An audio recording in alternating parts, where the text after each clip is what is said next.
integrate of 2x dx equals x squared.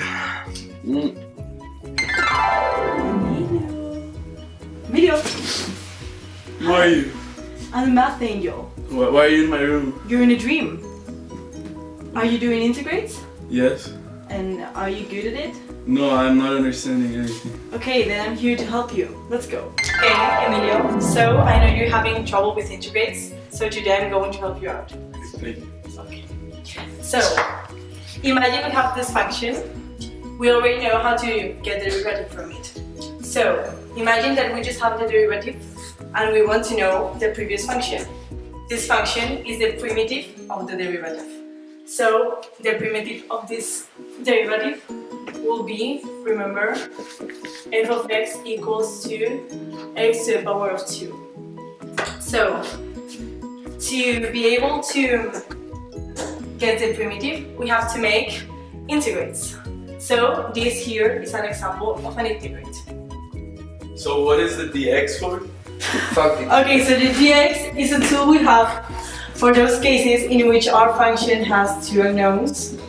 So to be able to get the integrate of this function, we need dx. This dx will tell us which one of the unknowns to compute the integrate for. So in this case, we have it's for x. This way, the primitive of this function will be x squared plus 2nx. Do you understand it? Yes. Okay. Thank you. Perfect. Any other doubt? And what is the c for? Okay, so imagine, do you remember this previous example? Yes. Okay, so now imagine that we have this other function instead. So f of x equals to the same we had previously plus 1. The derivative will be the same, isn't it? So we use c to be able to know if this derivative had another number plugged in, like in this case, 1. We have to plug plus c, just in case we had another number here. Is it okay for you? Yes. Okay, perfect. Okay, so we have different types of integrates. The first one is 1 times dx, or just dx, which is x plus c. As you can see, we always have to plug plus c in all the equations. Doesn't matter, in all the integrates, sorry. Doesn't matter which one you go for. So what happens if instead of a number, there is a function? Well, it's really easy. So the conditions for these are different for each type of integrate. So for the first example, for the first type of integrate, we have the same result as if we just plug the normal number, but we have to multiply the function to the power of any number by its derivative. And it's actually the same with all of the other types of derivatives. So you just have to follow basically the same form that we had before, but plugging a function instead of the number and multiplying the whole function by its derivative. Do you understand it? Yes. Okay. Okay, but I don't care about integrates because they're not going to help me in real life. Okay, but when you're studying BBA, Yes.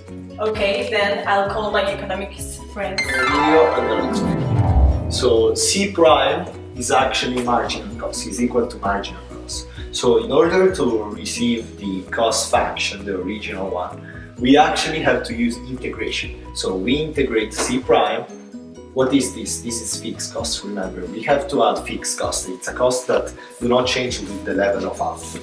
So we get the cost function, which is Q. So here's your example that you wanted. So fixed cost, let's actually say that fixed cost is 4K. And we want to produce actually 5 cars, so 5 units, all right? So we have the cost, the marginal cost function, so C prime of Q, 2x, so this is the function. We integrate it, so we do actually this pretty messy work. Then we actually, with this mess, we order it again and we receive this function. Then we have 5 output. We want to produce 5 output and we want to know what's the total cost. So pretty much wherever there's an x, we plug 5.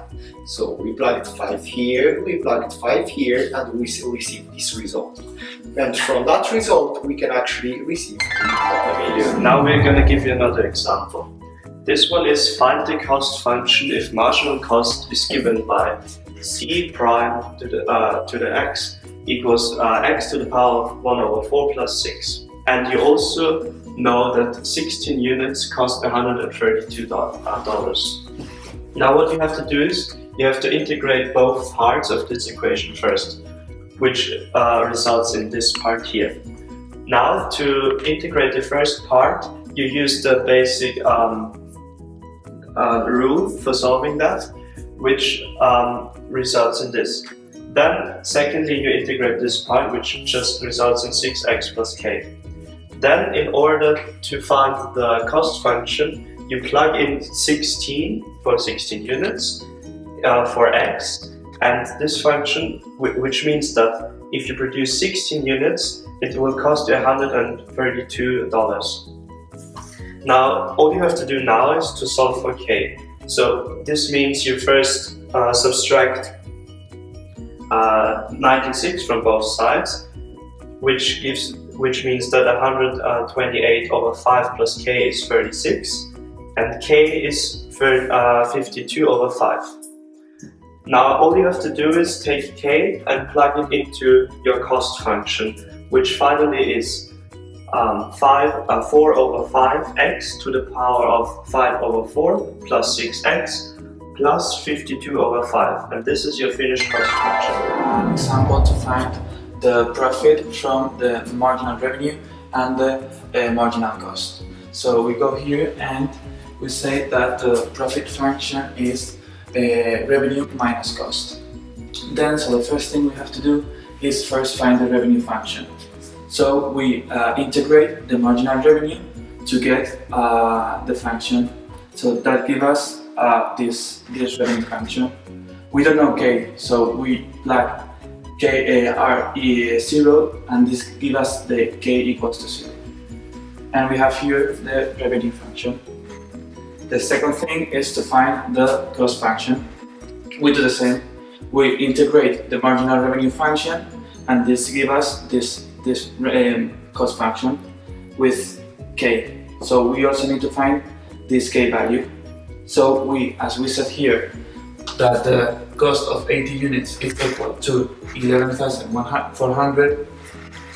We plug 80, so we get this value, which is k equals to 200. The final thing is to find the profit function. As we said here, it's revenue minus cost. So the final profit function is 24x minus 4x squared minus 200.